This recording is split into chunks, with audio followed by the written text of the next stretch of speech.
टिके भी नहीं जाना ये रघुआ मदरे भेजाल करी बहुत गुड़ा टंका आइला तो सेड़ा गरम खाउची ना ता गरम को हमको ठंडा करने को पड़ेगा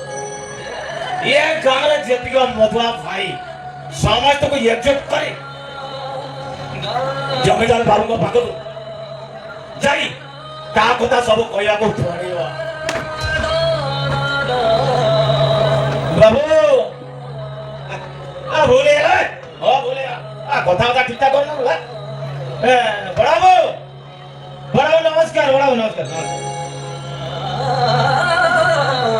बड़ा को सुनो ना तो बड़ा आप घर को जीवानी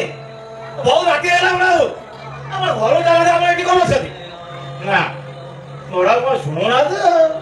हाँ छा मोर कौन अच्छे मु तो ठीक ठाक चलती ठीक ठाक चली मु जाऊँ बाबा बाबू तक बात मोर कौन अच्छे चलिए बाबा